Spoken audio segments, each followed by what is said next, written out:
জামাত ইসলামের প্রার্থী। এই জন্য সারা বাংলাদেশে জামাত ইসলামের 225টি আসন রয়েছে দাঁড়িপাল্লা মার্কায়, কিন্তু ঢাকা 8 আসনে জামাত ইসলামের মার্কা হচ্ছে শাপলা কলি। সবাই বলুন শাপলা কলি, নাসির ভাইয়ের শাপলা কলি, শাপলা কলি।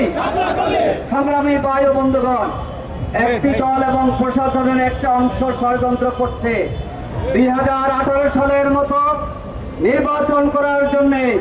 এই ষড়যন্ত্র বাস্তবায়িত হবে না ইনশাআল্লাহ।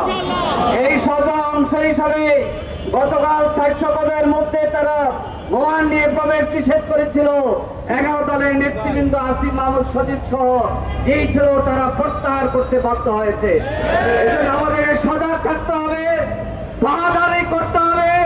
বাজার থেকে রেজাল্ট ঘোষণা না হওয়া পর্যন্ত আমরা ভোট দেবো, আবার নির্বাচনে পাহারাদারি করবো ইনশাল্লাহ।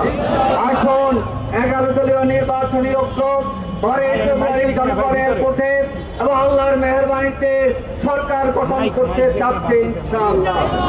সেই সরকার গঠন হবে, সেই সরকার গঠন করে আমরা জনতার সরকার করব। এই সরকার জামাত ইসলামের হবে না, এনসিপির হবে না, 18 কোটি মানুষের হবে এই সরকার, জুলাই যোদ্ধাদের হবে এই সরকার, আলেম ওলামাদের হবে এই সরকার, মা বোনদের হবে এই সরকার। আসুন দল মত ধর্ম নির্বিশেষে 11 দলীয় ঐক্যের প্রার্থীদেরকে বিশেষভাবে জুলাই যোদ্ধা মঞ্চে তিনি দানের শীষের এখানে অনেক চাষকেও বলেছেন কিনা, আমরা অনেক হিসাব নিকাশ করে জুলাই যোদ্ধা নাসিরউদ্দিন পাটোয়ারিকে আসনে দিয়েছি। আশা করি 12 তারিখ নির্বাচনের মধ্যে দিয়ে বিজয় লাভ করে তিনি আগামী দিনে নতুন বাংলাদেশের গঠনে ভূমিকা রাখবেন। আল্লাহ হাফেজ। বাংলাদেশ জিন্দাবাদ।